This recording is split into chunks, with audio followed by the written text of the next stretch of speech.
The compliment. Exactly. Right now on the phone, we have our weekly Thursday segment, 2:30 segment, Town Business with my battle buddy, Mr. Eric Compton. Eric, are you there? Eric, you there? Yeah, can you hear me? I can hear you now, brother. What's going on?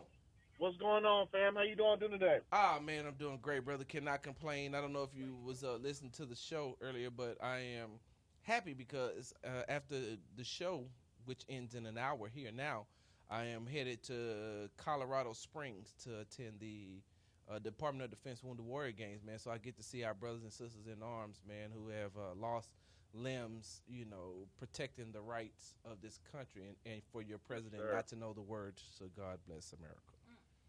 Yeah. Congrats, man. Congrats. That's what's up, man. I appreciate that, man. So look, so let's go ahead and jump into some sports, y'all. We done been petty. We done oh, wait a minute. All donations will be accepted. Just call in our line 832-230-5592. Speak with AJ. She does have the Cash app available. Ain't lying. Let's go ahead and get this thing started in some sports. All right, bro. We're gonna start right off the rip. Who you got tonight in Game 3 of the 2018 NBA Finals with the Golden State Warriors versus the Cleveland Cavaliers in Cleveland? One word answer is going to be the Warriors. Why you say that? That's two. I just think the momentum's shifted back to the Bay really, really well. It looks like Steph Curry has actually been playing out of his mind. A lot of people, I think the question has been, how come he's never been able to perform like this in the finals the past 3 seasons? But if you take a look at a sample size of this year alone, why he was kind of in the playoffs looking somewhat down or a little off is what we talked about maybe a couple of weeks ago is the first series that he came back was against New Orleans? Uh-huh. New Orleans, right? Yes. New Orleans around Game 2. Who were the 2 guards that he had to play against? Rondo and Drew Holiday or something like that? Yes. So he had his hands tied with Rondo, who's a great defensive player, who also is an amazing playmaker on the offensive side. Uh-huh. Drew Holiday is a former NBA All-Star that a lot of people sleep on. Had it not been for his tragic thing with his wife, who ended up being able to bounce back, he would be a bona fide star right now. Western Conference Final was against Houston, which would be Chris Paul and James Harden, right? Uh-huh.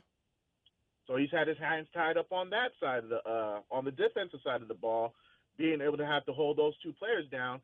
And now name the 2 starting guards for the Cavaliers. J.R. Smith and George Hill. What does he need to do on the defensive side of the ball with those 2 guys? Not a thing. So therefore, he's making his offense turn into his defense. He's putting so much pressure on the defense when he's going down and just basically as soon as he steps on the other side of half court, being able to jack up a 3-pointer, he doesn't really have to do nothing on the 3-point side because we already know J.R. Smith is going to be bucket hanging around the 3-point arc, and George Hill is basically fried out at this point. He did have a good game 2, but he didn't really do nothing in the second half of that game 2. So Steph Curry has actually just been the X factor this whole series, if you ask me. And you want to hear something so funny is that I was watching some highlights of J.R. Smith back in probably year 5 through 11 maybe of J.R. Smith, the Denver years, the Knicks years.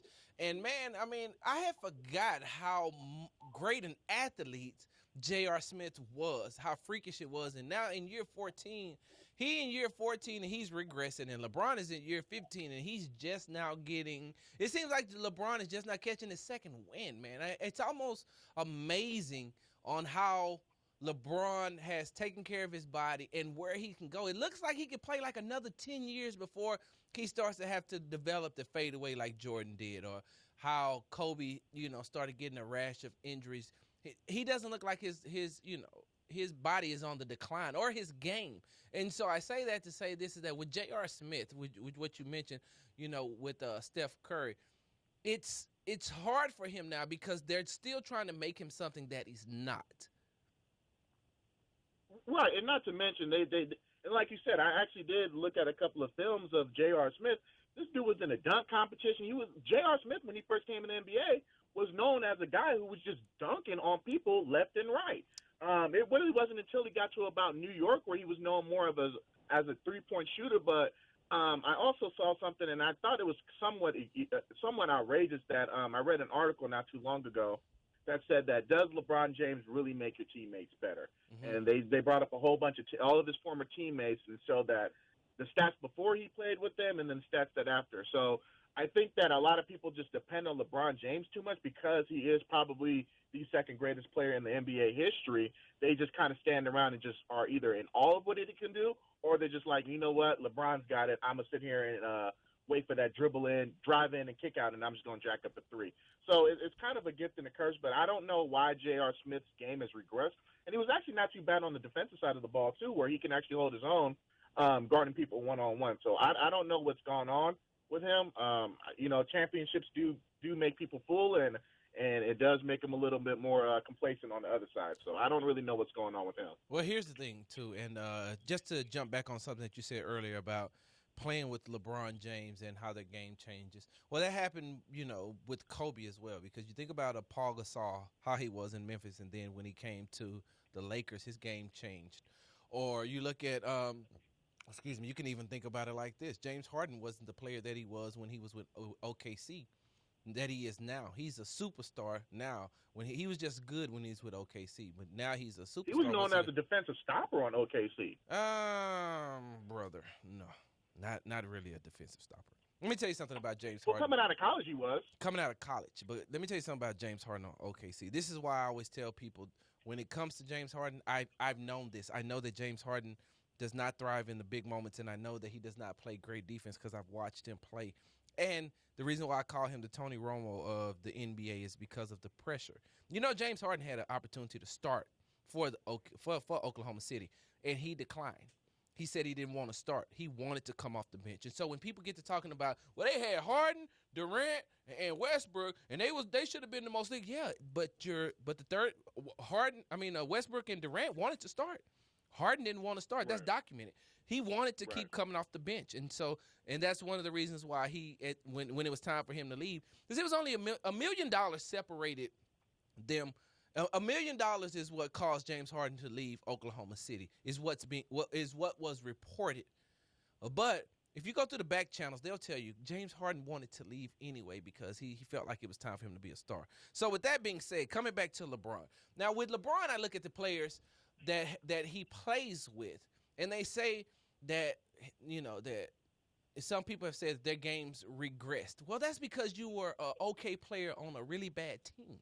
So let's just take Rodney Hood, for example. Who was balling out in Utah when Rodney Hood was in Utah? When George Hill was with the Pacers, or when George Hill was with the San Antonio Spurs, what was he? He was an efficient player. He was okay. He is what he is right now. Kevin Love, he is what he is right now. It's like, he was a superstar. Yeah, but he was on a bad team. The Minnesota Timberwolves were trash. He was the only person on that team. Exactly. They were trash. And so I see what people try to say. Now, in Miami, Chris Bosh's numbers took a hit. He was coming off a bad Toronto team going to Miami, but we knew his numbers were going to take a hit because you're playing with two megastars in Dwayne Wade and you're playing with Dwayne Wade and LeBron James, and then you throw in another Hall of Famer in Ray Allen. Of course, they had a lot of jump shooters, and Chris Bosh even changed his game from being in the post. He became a three-point shooter. He was the revolutionary. He kind of revolutionized the whole stretch four, kind of, sort of. If you take outside of Dirk Nowitzki around that time, they had him stepping out to the three-point line, and he was a solidified number 4 moving into that number 5 spot. So, yeah, I completely agree with you on that. Exactly. Hey, shout out to Bigger Sarge. On your feet, he's checking in right now. Arthur's checking in. But here's my thing, too, about tonight's game.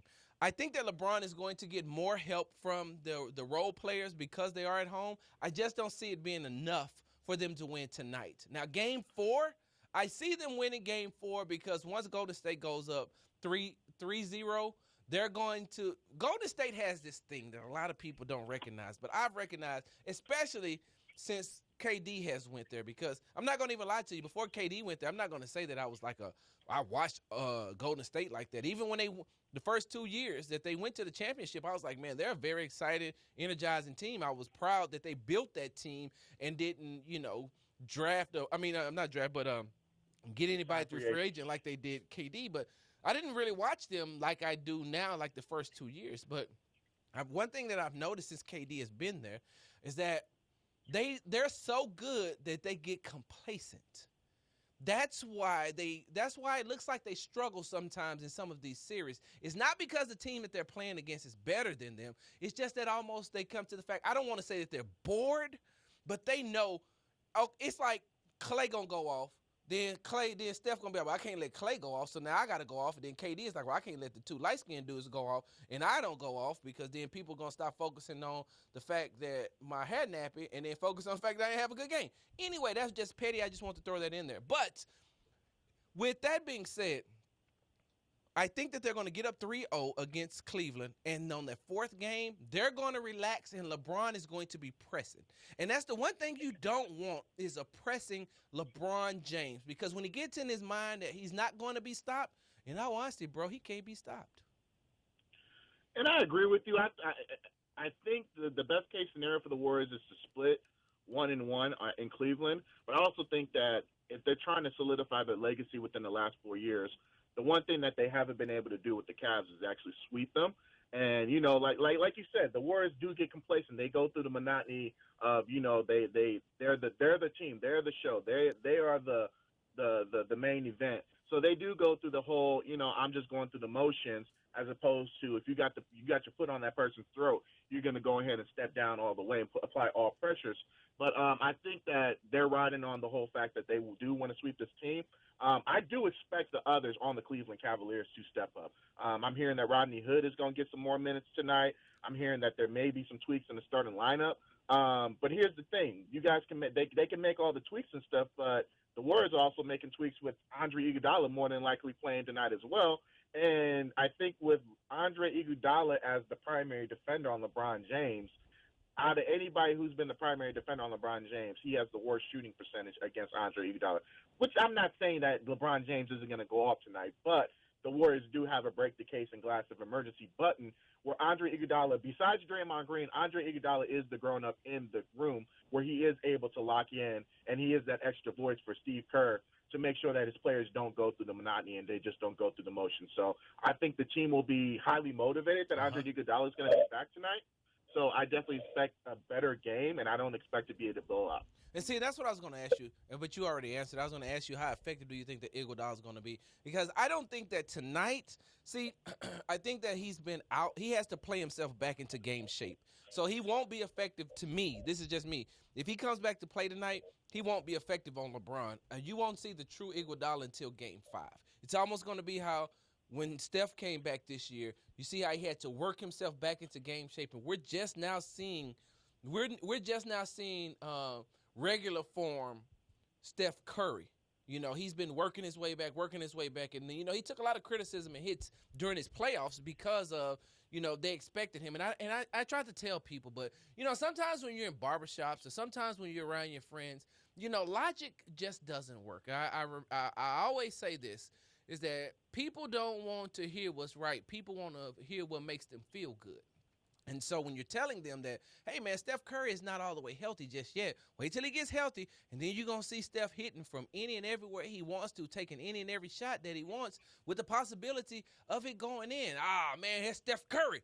If he on the court, he should be able to do this, that, and other. I was like, well, when was the last? Bro, you started coughing 2 days ago, and you ain't went to work in 2 days. So, and then you're going to go back, and you're going to ride this coughing thing out until you feel like you're ready to go back. You ain't going to be effective because you're going to be lazy. He can't be effective because he's hurt, which is the same thing with Iguodala. He's going to come back. He's going to be tentative, I think, tonight on that knee.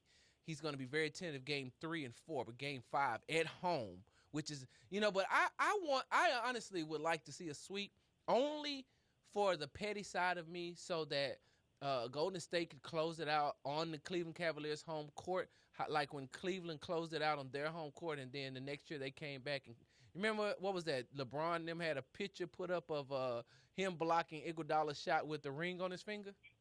Something like that. The Halloween party was petty. Go ahead. Right. Not to mention, I don't even think that there's been a sweep since the last time LeBron James got swept in the finals is the last time the NBA has seen a sweep. So I think it's due time. But you know, anything can happen. But I definitely see the Warriors winning this one. Like you said, I think they probably will maybe lose Game 4, but I just think that they're playing for something, and I hope they are motivated.